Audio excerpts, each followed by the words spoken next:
Hello everyone, सो हमारे पास question है, solve the given set of equation by using Cramer's rule. Right, Cramer's rule का use करके आपको इन सारे लीनियर इक्वेशन को क्या करना है, सॉल्व करना है। ऑब्वियसली आपको एक्स वाई एंड जेड का वैल्यू फाइंड आउट करना है। ठीक है, इसको सॉल्व करते हैं। इससे पहले जो कुछ बेसिक कंसेप्ट है, अगर आपको आता है, अगर क्रैमर्स रूल का कंसेप्ट आता है तो आप डायरेक्टली सॉल्व कर सकते हो। अगर आपको कुछ भी डाउट हो तो आप एक बार यहाँ से देख सकते हो। सो बेसिकली हम स्टार्ट करने वाले हैं क्रैमर्स रूल।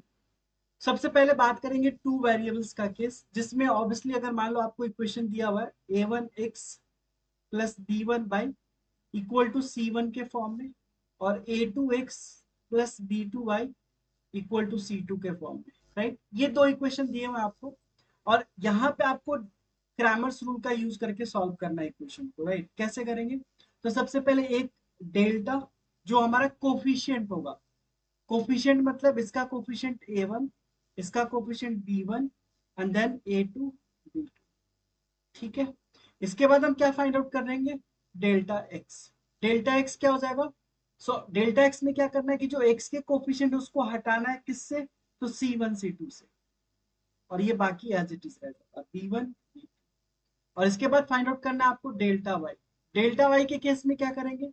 अब एक्स वाले कोफिशिएंट को रहने देंगे, वाई वाले कोफिशिएंट को रिप्लेस कर देंगे कांस्टेंट से। ठीक है, ये हो गया।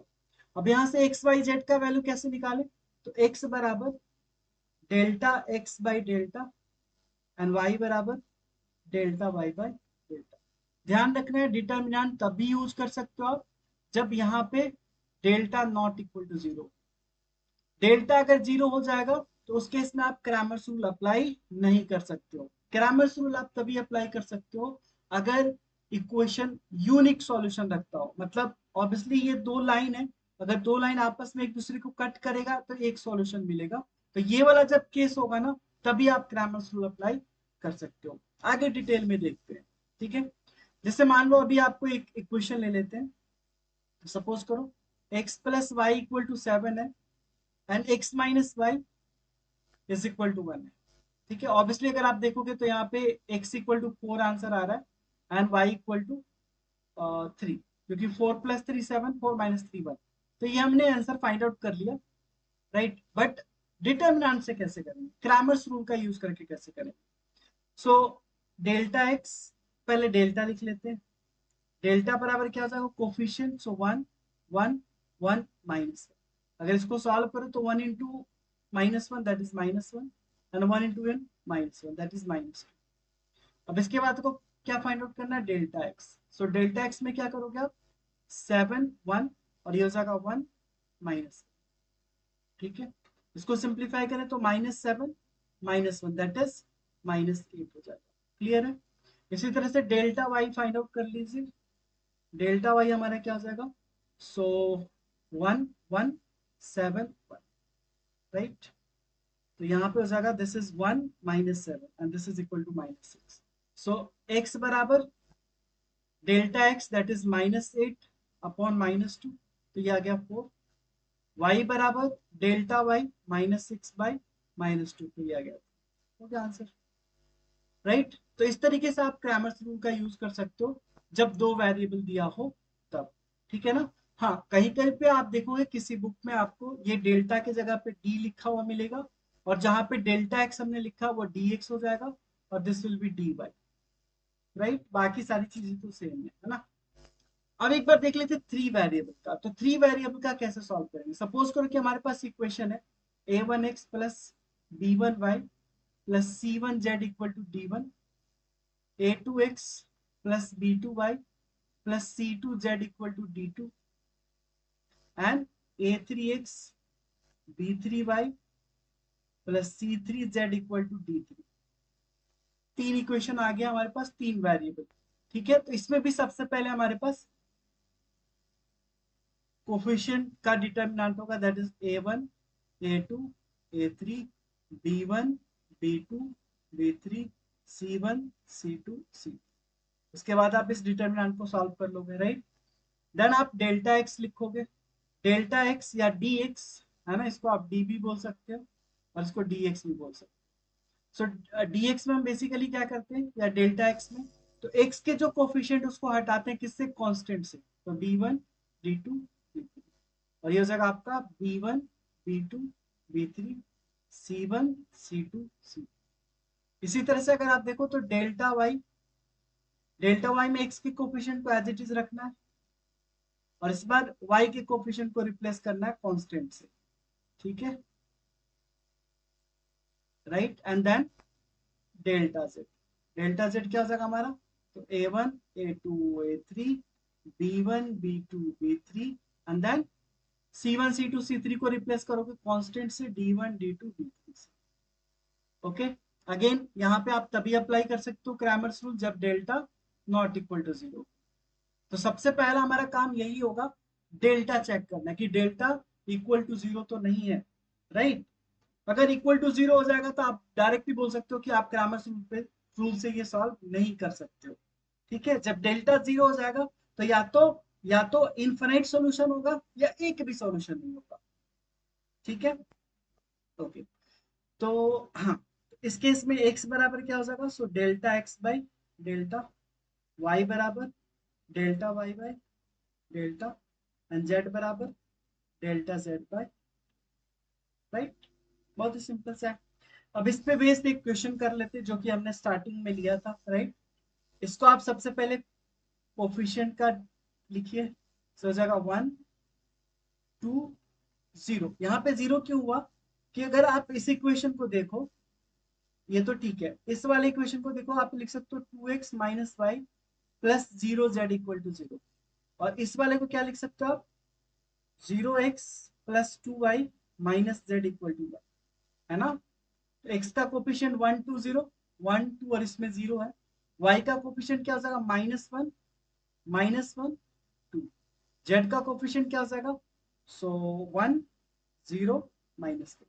इसको जरा सॉल्व कीजिए, अगर एक्सपेंड करते हैं तो हमारे पास क्या आएगा, 1 1 -0 माइनस माइनस प्लस 1, सो ये जगह -2 -0, एंड देन +1 4 -0, दैट मीन्स यहाँ से क्या है 1 -2 एंड +4, सो 4 + 1 इज 5 -2 इज 3, ठीक है। ऑब्वियसली ये नॉट इक्वल टू 0 है, तब हम आगे प्रोसीड कर सकते हैं, ठीक है। अब इसके बाद हमें क्या फाइंड आउट करना है, delta X. So delta X में हम क्या करेंगे, एक्स के कोफिशिएंट को रिप्लेस करेंगे कांस्टेंट से, सो 2 0 1 -1 -1 2 1 0 -1। इसको अगर एक्सपेंड करें तो क्या मिलेगा, 2 इंटू 1 -0 +1, ये 0 हो जाएगा, +1 ये हो जाएगा 1, सो दैट मीन्स ये हो जाएगा आपका 2 + 1 3, ठीक है। इसी तरह से हम डेल्टा वाई निकाल लेते हैं, डेल्टा वाई क्या हो जाएगा, तो ये 1 2 0, ये रिप्लेस होगा 2 0 1 से, एंड दिस इज 1 0 -1। अगर इसको आप सिंप्लीफाई करो, सो दिस विल बी 1, ये 0 -0 -2 इंटू -2 एंड +1 इंटू, अगर इसको सिंप्लीफाई करें तो यहाँ से आ जाएगा 4 + 2 6 आ जाएगा, ठीक है। इसी तरह से डेल्टा जेड निकाल देते हैं एक बार, तो 1 2 0 -1 -1 2, एंड ये हो जाएगा आपका 2 0 1। फिर से इसको सॉल्व करते हैं, 1 -1 -0 +1,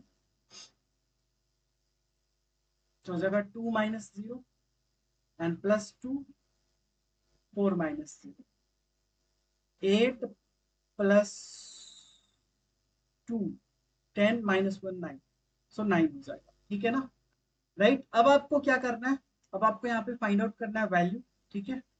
तो वैल्यू फाइंड आउट करें तो हमारे पास क्या मिल जाएगा, तो x बराबर हो जाएगा डेल्टा x अपॉन डेल्टा, है ना। डेल्टा x आपने क्या फाइंड आउट किया, 3, सो 3/3, दैट इज 1। y का वैल्यू क्या हो जाएगा, delta y upon delta, delta y I guess 6 आया, तो 6/3 दैट इज 2, एंड z बराबर कितना हो जाएगा, so delta z upon delta, that means delta z कितना है, 9/3, दैट इज 3। मतलब x equal to 1, y equal to 2 and z equal to क्या आ गया, क्लियर है। अब आप चेक भी कर सकते हो कि आपने जो सॉल्व किया सही है क्या। तो आप x equal to 1, y equal to 2 और z इक्वल टू 3 इसमें रख लो। तो यहाँ पे आप रखते हो तो 1 माइनस 2 प्लस 3, ये कितना जाएगा 4, 4 माइनस 2 इज 2, जो कि ऑब्वियसली RHS के बराबर है। मतलब हमने जो सॉल्व किया है वो करेक्ट है, ठीक है। अब हमने एक चीज यहाँ पे लिखा है, एट अ ग्लांस, राइट। इस एट अ ग्लांस का मतलब क्या है कि हम एक बार जो पूरा चीज पढ़ा ना हमने, लाइक जो भी हमने केसेस पढ़े, जैसे हमने बात किया कि डिटर्मिनेंट कब यूज नहीं कर सकते, यानी क्रैमर्स रूल कब यूज नहीं कर सकते, वो सारी चीजें, ठीक है। सब सपोज करो कि आपको सेट ऑफ इक्वेशन दिया हुआ है, चाहे वो 2x2 का हो, मतलब 2 वेरिएबल का हो, 3 वेरिएबल का हो, 4 5 जितने भी वेरिएबल का हो, जितना वेरिएबल होगा उतना इक्वेशन आपको चाहिए, राइट। तो इसमें दो केसेस बन रहा था। एक केस बन रहा था क्या, कि जिसमें हमारा D not equal to zero आ रहा था। डी ले लो या फिर डेल्टा लिख लेते हैं, हर जगह डेल्टा लिखा हमने, delta not equal to zero. तो जब delta not equal to zero आएगा ना, इस केस में आपको क्या मिलेगा, यूनिक सॉल्यूशन। और डिटर्मिनेंट आप इसी केस में यूज कर सकते हो, है ना। डेल्टा, डेल्टा का मतलब क्या हो, कोफिशिएंट, कोफिशिएंट ऑफ डिटर्मिनेंट, है ना। तो यूनिक सॉल्यूशन मिलेगा। और इस केस में आप कह सकते हो कि जो सिस्टम ऑफ इक्वेशन होगा वो कंसिस्टेंट होगा। जहां पे सॉल्यूशन मिल रहा है उसको हम क्या बोलते हैं, कंसिस्टेंट। अब सेकेंड केस हमारे पास क्या हो सकता है कि डेल्टा इक्वल टू जीरो हो जाए। अब डेल्टा इक्वल टू जीरो हो जाएगा तो ये डिटर्मिना, ये क्रैमर्स रूल का लिमिटेशन है कि यहाँ पे जब ये हो जाएगा तो क्रैमर्स रूल आप नहीं यूज कर सकते हो।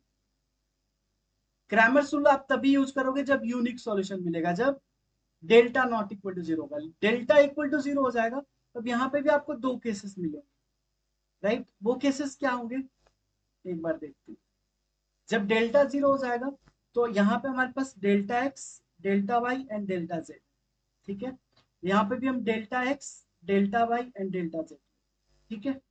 अब दो चीजें हैं, या तो इसमें से कोई भी जीरो ना हो, none of these are zero, मतलब इसमें से कोई भी जीरो ना हो, ना तो डेल्टा एक्स, ये भी नॉट इक्वल टू जीरो, ये भी नॉट इक्वल टू जीरो, और ये भी नॉट इक्वल टू जीरो। मतलब तीनों में से कोई भी अगर जीरो नहीं आ रहा है तो इस केस में आपको क्या मिलेगा, इस केस में आपको मिलेगा नो सॉल्यूशन,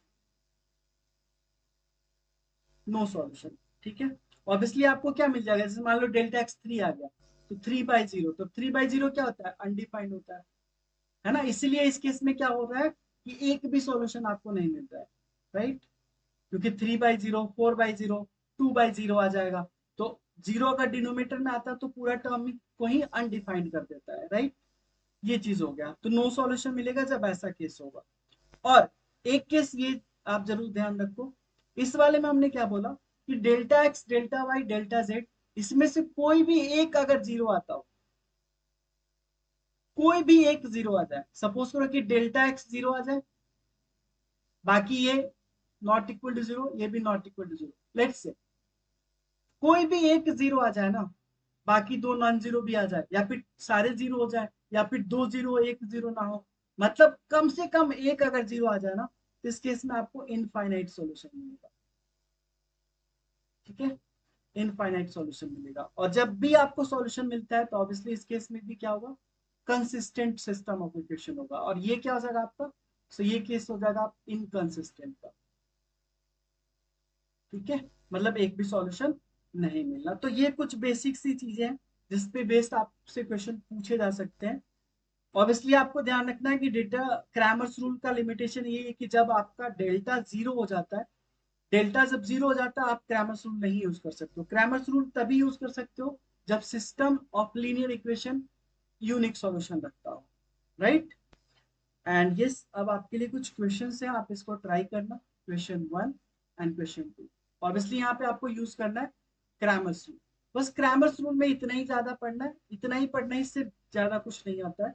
तो ये था क्रैमर्स रूल का यूज करके आप कैसे इक्वेशन को सॉल्व कर पाओगे। नेक्स्ट जो वीडियो हम बनाएंगे उसमें हम मैट्रिक्स मेथड से कैसे इक्वेशन को सॉल्व करेंगे वो देखेंगे, राइट। आई होप आपको ये सारी चीजें अच्छे से समझ में आ गई होगी। क्रैमर्स रूल था, बहुत ही बेसिक सा है कंसेप्ट, एक बार आप इसको अच्छे से समझ लिए होगे तो यस, लाइक जरूर करना है।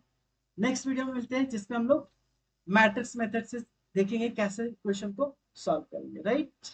तब तक के लिए टेक केयर, थैंक यू।